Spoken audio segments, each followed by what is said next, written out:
자, 한국 최초의 근대 소설 하면 딱 떠오르는 작품이 있죠?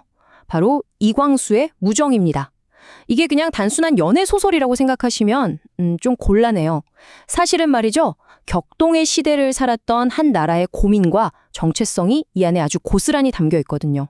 오늘 도대체 이 소설이 어떻게 한 나라 전체를 정의할 수 있었는지 그 비밀을 같이 한번 파헤쳐 보시죠.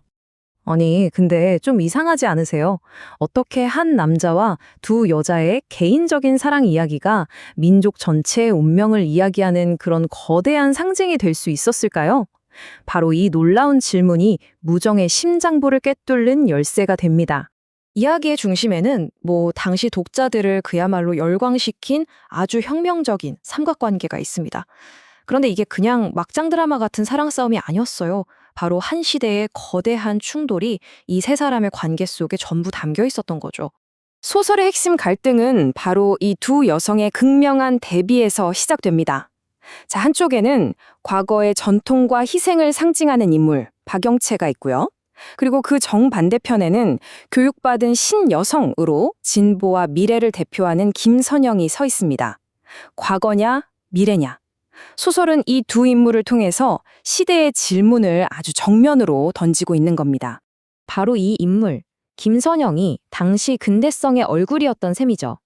미국 유학을 앞둔 지식인, 그리고 자신의 의지로 사랑과 삶을 선택하려는 이 신여성의 등장은요, 그 자체로 당시 사회에 정말 엄청난 충격과 논쟁을 불러일으켰습니다. 자, 그럼 이 두 여자 사이에서 갈팡질팡하는 남자가 있어야겠죠? 바로 주인공 이형식입니다. 이 사람 보통 인물이 아니에요. 동경 유학까지 다녀온 엘리트 영어 교사거든요. 그는 과거에 대한 의무감, 그러니까 영채와 미래를 향한 이 설레는 끌림, 선형 사이에서 정말 끝도 없이 갈등합니다. 바로 여기가 핵심이에요.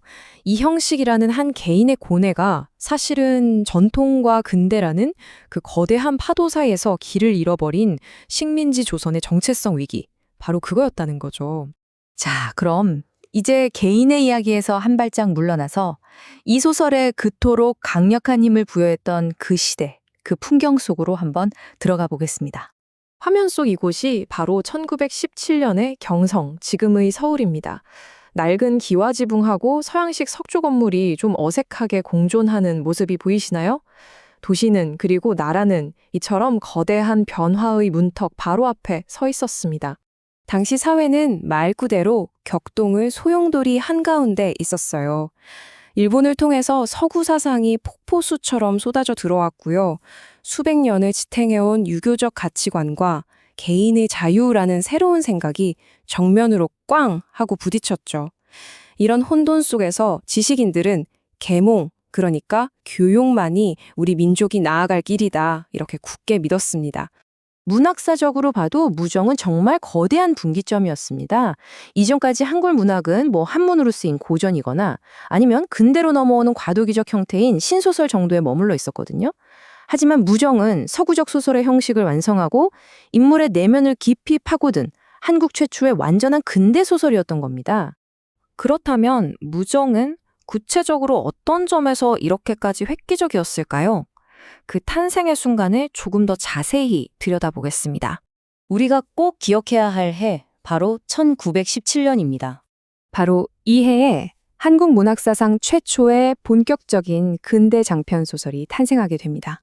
그리고 더 놀라운 건요, 이 소설이 처음부터 책으로 나온 게 아니라는 거예요. 무려 126회에 걸쳐서 신문에 연재가 됐습니다.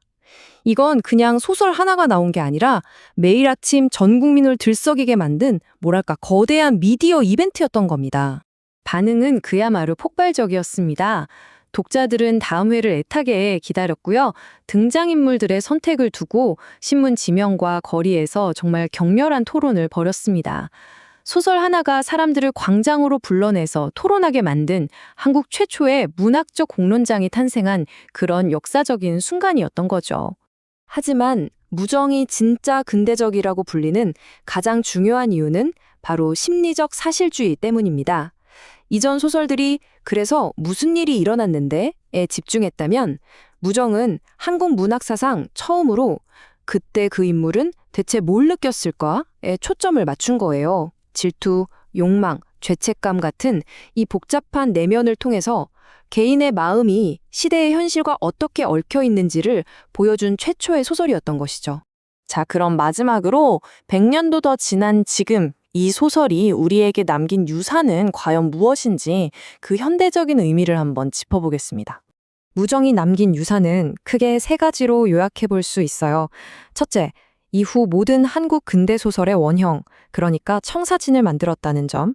둘째, 교육과 여성 해방이라는 시대적 과제를 문학의 한가운데로 당당히 끌어왔다는 점. 그리고 가장 중요한 셋째, 정해진 운명에 그냥 순응하는 게 아니라 스스로의 삶을 고민하고 선택하는 근대적 개인의 탄생을 선언했다는 점입니다. 결국 이 문장 하나가 모든 걸 말해주는 것 같아요.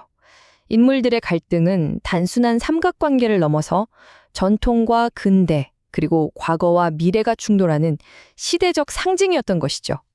이들의 사랑 이야기는 곧 근대 국가로 나아가려 했던 한 민족의 거대한 여정 그 자체였습니다.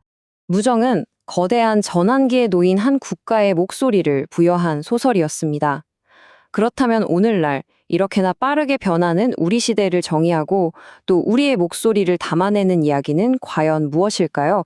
여러분도 한 번쯤 생각해 보시면 좋을 것 같습니다.